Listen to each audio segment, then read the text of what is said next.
Muy bien, amigos, teníamos entonces declaraciones del congresista de Perú Libre, Flavio Cruz. En unos momentos más, de seguro también va a hacer su pronunciamiento, va a dar a conocer un poco su posición Jaime Quito. Él es el que ha presentado este dictamen en minoría para que las elecciones, como una propuesta, resaltamos, pueda realizarse en 4 meses con elecciones complementarias. Señor Jáuregui, conversamos nuevamente con usted. Muchísimas gracias por este tiempo. Estábamos analizando precisamente el contexto en el que se dan este tipo de votaciones en el Parlamento. Bueno, el contexto es un contexto de un caos notable. No se encuentra que haya una relación entre lo que la ciudadanía exige, ¿no?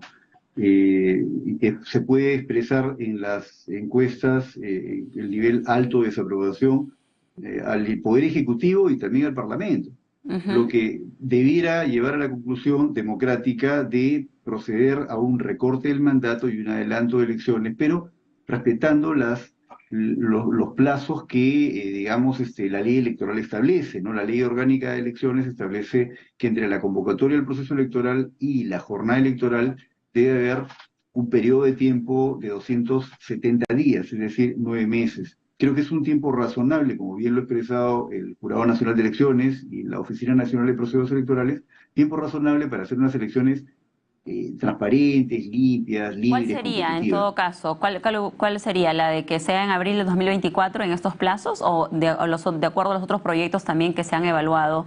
¿Cuál considera usted, en medio de la situación en la que nos encontramos, hubiese sido al menos lo más, de repente, lo más centro, ¿no? Porque como usted dice, escuchando también un poco la situación de lo que la población reclama. Mire, viendo un poco los plazos que marca la dinámica parlamentaria, estamos en una legislatura que debe terminar el 10 de febrero, o sea, a escasos 9 días de que culmine esta legislatura. Entonces, ahí hay tiempo para que se debata un proyecto de ley, ¿no? Un dictamen para unas elecciones hacia el mes de diciembre, porque eso tendría que ser ratificado diciembre del 2023, porque ese proyecto de ley aprobado, ¿no? De reforma constitucional que permitiría el recorte del mandato y el adelanto de elecciones, debería ser ratificado en la siguiente legislatura. Sí.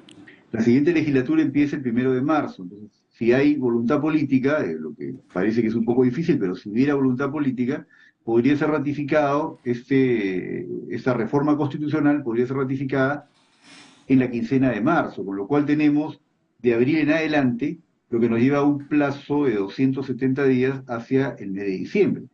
De este modo podríamos canalizar en el proceso electoral un poco la dinámica que tenemos hoy de conflicto, ¿no? Entonces, me parece que diciembre del 2023 es un plazo razonable, porque no solamente se trata de hacer elecciones, se trata de hacer unas elecciones que sean libres y competitivas.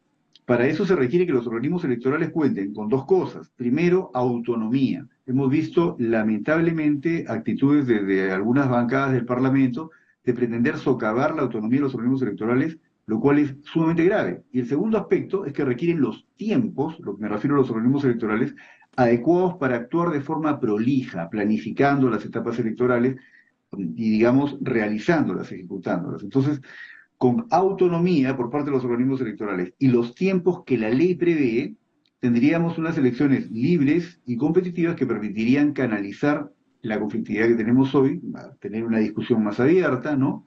Respecto a cómo hacer mejoras a la institucionalidad que tenemos hoy, ¿no? Entonces, yo lo veo de esa manera, esa es la perspectiva que tengo. Creo que es además hubiera sido un absoluto error aprobar un adelanto de elecciones para esto que no sé de dónde han extraído la idea, ¿no? De unas elecciones Complementarias. complementarias.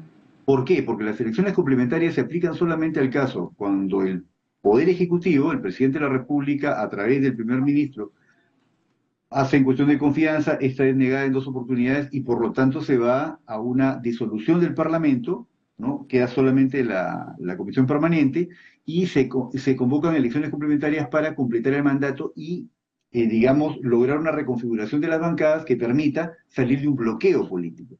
Pero esa no es la situación ahora. Hoy estamos en una situación absolutamente distinta en la cual el pedido es que se recorta el mandato para ir a unas nuevas elecciones. Por lo tanto, esas nuevas elecciones deben ser para un mandato completo, unos 5 años, salvo el detalle de estas fechas en las que se ha establecido el 28 de julio, que es la que se debe producir la alternancia del poder, la asunción de los cargos, ¿no? Pero hablamos de un periodo nuevo que permita generar condiciones para un diálogo largo, ¿no? Que permita volver a un cauce institucional, que se empezó a romper lamentablemente de un asalto desde el Parlamento a partir del año 2016, ¿no? Cuando, digamos, fue obligado a renunciar luego de un periodo de un bloqueo brutal el señor Kuczynski. Y a partir de esa etapa es que el país ha entrado en esta suerte, pues, de incertidumbre, ¿no? En la que la dinámica política casi se agota en la vacancia presidencial. Ahora ya se ha superado esa fase, pero ahora viene esta etapa en la cual desde las bancadas no hay ningún mínimo nivel de responsabilidad política y no se rinde cuenta de lo que se está haciendo. Y se piensa que se puede hacer absolutamente todo sin ningún límite, y eso no es posible, Así ¿no? es. Si bien es cierto que es un periodo excepcional, tenemos un marco institucional, un diseño constitucional al cual tenemos que adherirnos para salir del conflicto. Entonces yo creo que es lamentable lo que está pasando. Hay más de 60 personas que han perdido la vida en una situación trágica, y el Parlamento está absolutamente desconectado de la realidad, ¿no? Absolutamente desconectado. Creo que hubiera sido un craso error que más bien proceda ese proyecto de un adelanto a elecciones complementarias.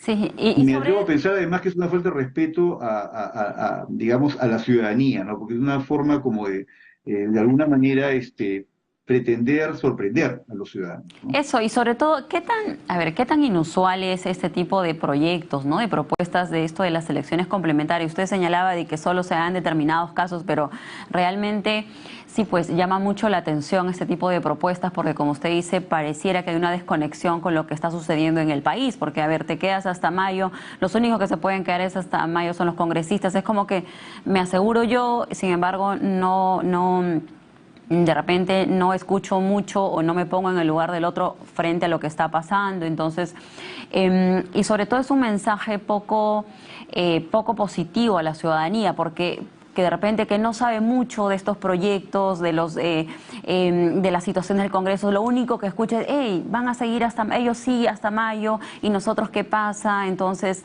es un mensaje de repente no tan positivo frente a los reclamos que está sucediendo en estos momentos en el país. Lo dramático de esto es que, a ver, para que una representación sea democrática y por lo tanto vivamos en una democracia liberal representativa, la representación debe rendir cuentas permanentemente a la ciudadanía. Si se rompe el principio de equilibrio de poderes, que en el Perú está roto por lo menos del 2016 en adelante, y se rompe la Mm. rendición de cuentas básica, es decir, el control vertical de los ciudadanos respecto de la representación, lamentablemente eso es lo que en ciencia política conocemos como régimen autoritario. Entonces, tenemos unas bancadas que están actuando sin ningún contrapeso, sin ningún límite, y que están exponiendo al país a una situación de absoluto caos, Muy bien. ¿no? Entonces, creo yo que es terrible, es tremendamente lamentable estar en esta ¿Y situación. cómo evalúa también esta propuesta del congresista, bueno, de la bancada de Perú Libre, de que las elecciones sean en 4 meses y además del referéndum? Mira, respecto a hacer elecciones en 4 meses, hay que decir que el Perú ha hecho elecciones en esos plazos cuando teníamos la anterior legislación, pero actualmente hemos incorporado figuras como la de las elecciones primarias, por ejemplo, o este Ujú. tipo de elecciones internas que involucran una intervención de los organismos electorales y hacer unas elecciones además no indirectas, sino unas elecciones directas para elegir a las precandidaturas. Y con estas incorporaciones es imposible hacer elecciones en 4 meses, al menos no es posible hacerlas de forma transparente, ¿no? Entonces, no solo es importante, repito, hacer elecciones, sino hacerlas de Bien. tal forma que haya autonomía y, por otro lado, tiempos adecuados para llevar a cabo cada etapa del proceso electoral Ujú. como ahora se ha establecido. No solo olvidemos que las elecciones primarias fueron aprobadas además por referéndum, es decir, hay una Muy buena bien. disposición de la ciudadanía a ello. Ahora, respecto al referéndum, creo que es un mecanismo constitucional. Ninguna democracia que se precie de cerro le puede negar a los ciudadanos manifestarse en un referéndum respecto a una asamblea constituyente. No están formando la asamblea, sino quieren preguntarle si los ciudadanos quieren o no. Y es una pregunta muy abierta, además, ¿no? Entonces, Claro. yo lo veo de esa manera, ¿no? Sí, Muy creo bien. Muy bien, señor Jáuregui, muchísimas gracias. Vamos a esperar entonces que se pueda, según lo que usted sugiere, ratificar en la segunda legislatura esta propuesta de que las elecciones sean realmente pues en diciembre y que, como usted dice, sean libres, sean competitivas y sobre todo en los tiempos adecuados. Muchísimas gracias. Ojalá se apruebe la reforma hasta el 10 de febrero, Ujú. ¿no? Sí, muchas gracias al señor Jorge Jáuregui, constitucionalista con nosotros. Y ahora nos vamos al Congreso de la República porque la bancada de Alianza por el